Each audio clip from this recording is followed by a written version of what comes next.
ಈಗ ಈ ಥರ ಸಿಂಪಲಾಗಿ ಒಂದು ಬೂಂದಿ ಮಾಡೋಣ.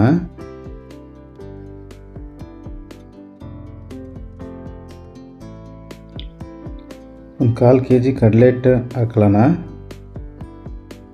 ಒಂದು ಚಿಟಿಕೆ ಸೋಡಾ ಪುಡಿ, ಒಂದು ಚಿಟಿಕೆ ಉಪ್ಪು, 2 ಚಿಟಿಕೆ ಅಷ್ಟು ಫುಡ್ ಕಲರು. ಈಗ ಸ್ವಲ್ಪ ನೀರು ಹಾಕ್ಕೊಂಡು ಗಂಟಿಲ್ದಂಗೆ ಇದನ್ನು ಕಲಿಸ್ಕೊಳ್ಳೋಣ. ಸ್ವಲ್ಪನೇ ನೀರು ಹಾಕ್ಕೊಳ್ಳೋಣ, ಗಂಟಿರಬಾರ್ದು. ಚೆನ್ನಾಗಿ ಮಿಕ್ಸ್ ಮಾಡ್ಕೊಳ್ಳೋಣ.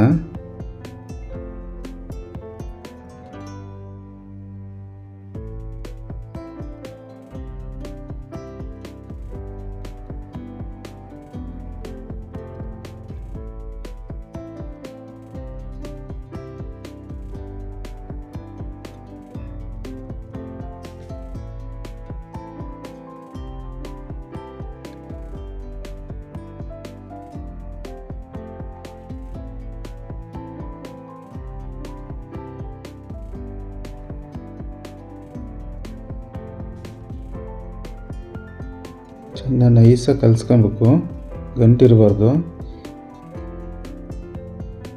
ಕೈಯಲ್ಲಿ ತೆಗೆದುಬಿಟ್ರೆ ಹಣಿಯಾಗಿ ಬೀಳ್ಬೇಕು. ಆ ತಿಕ್ನೆಸ್ ಇದ್ದರೆ ಸಾಕು. ಈಗ ಒಲೆ ಹಚ್ಚಿ ಪಾಕ ಮಾಡ್ಕೊಳ್ಳೋಣ. 1/4 kg ಹಿಟ್ಟಿಗೆ ಅರ್ಧ kg ಸಕ್ಕರೆ ಹಾಕ್ಕೊಂತೀನಿ. ಸಕ್ಕರೆ ಮುಳುಗೋಷ್ಟು ನೀರು ಹಾಕ್ಕೊಳ್ಳೋಣ.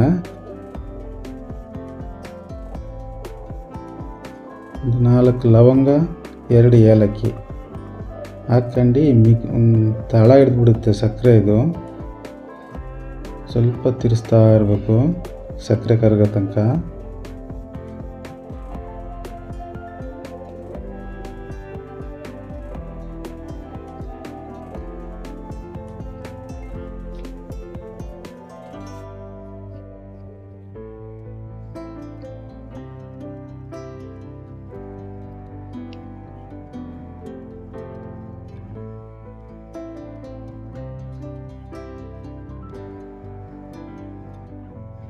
ಸ್ವಲ್ಪ ಫುಡ್ ಕಲರ್ ಹಾಕೊಳ್ಳೋಣ, ಇಲ್ಲಾಂದರೆ ಬೂಂದಿ ಮೇಲೆ ಬೆಳ್ಳಗೆ ಸಕ್ಕರೆ ಕಾಣಿಸುತ್ತೆ.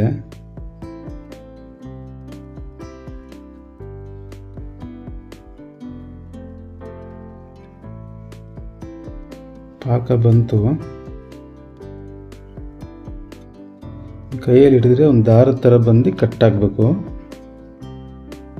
ಒಂದು ಸೈಡಿಗೆ ಇಟ್ಕೊಳ್ಳೋಣ.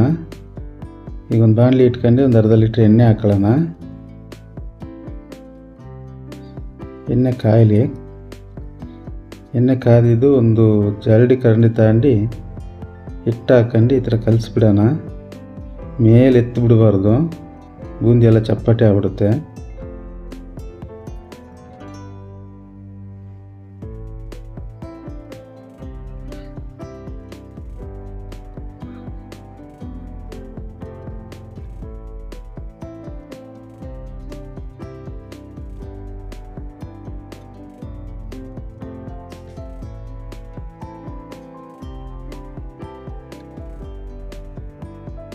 ಹಾಕಿ ಒಂದು 30 ಸೆಕೆಂಡಿಗೆ ತೆಗೆದು ಬಿಡ್ಬೇಕು ಅದನ್ನು,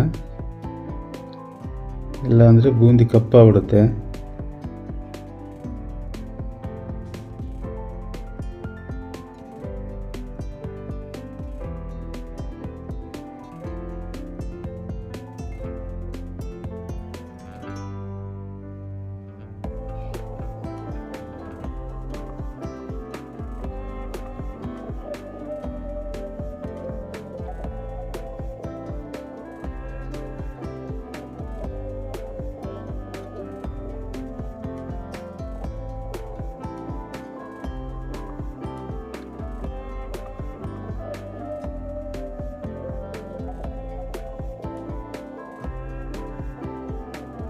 ಮತ್ತೆ ಎಣ್ಣೆ ಕಾಯೋ ತನಕ ವೆಯ್ಟ್ ಮಾಡಿ ಮತ್ತೆ ಇನ್ನೊಂದು ಸತಿ ಬಿಡೋಣ.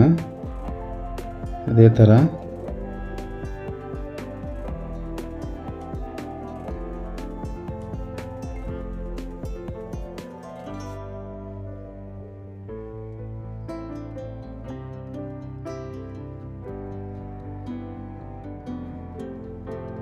ಇದೇ ಥರ ಎಲ್ಲ ಬೂಂದಿನೂ ಮಾಡ್ಕೊಂಬಿಡೋಣ.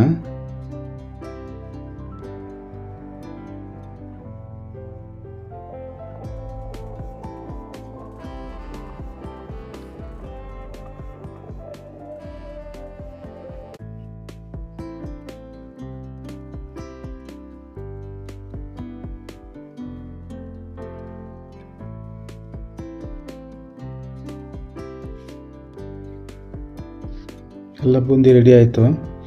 ಪಾಕ ಸ್ವಲ್ಪ ತಣ್ಣಗಾಗಿದೆ. ಇದನ್ನು ಸ್ವಲ್ಪ ಬಿಸಿ ಮಾಡ್ಕೊಳ್ಳೋಣ.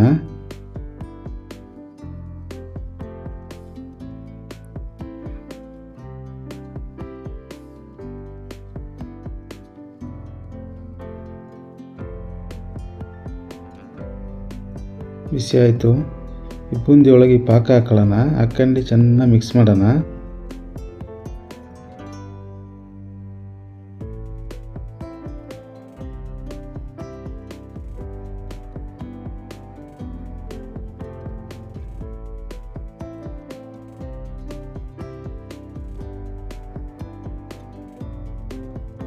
ಚೆನ್ನಾಗಿ ಮಿಕ್ಸ್ ಮಾಡಬೇಕು. ಇದು 1 ಗಂಟೆ ಟೈಮ್ ಆರಬೇಕು. 1 ಗಂಟೆ ಒಳಗೆ ಒಂದು 2-3 ಸತಿ ತಿರ್ಸ್ಬಿಡ್ಬೇಕು. ಇದನ್ನು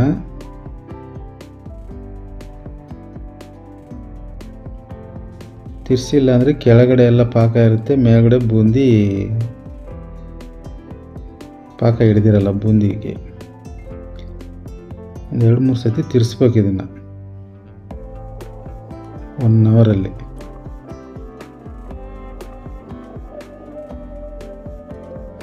ಒಂದು 2-3 ಸತಿ ತಿರ್ಸಿದ್ದೀನಿ. ಇದನ್ನು 1 ಗಂಟೆ ಆಯಿತು. ರೆಡಿ ಆಯಿತು ಬೂಂದಿ. ಅಷ್ಟೇ. ಈ ವಿಡಿಯೋ ಇಷ್ಟ ಆದರೆ ಸಬ್ಸ್ಕ್ರೈಬ್ ಮಾಡಿರಿ, ಲೈಕ್ ಮಾಡಿರಿ. ಈ ವಿಡಿಯೋ ನೋಡಿದ್ದಕ್ಕೆ ತುಂಬ ಥ್ಯಾಂಕ್ಸ್.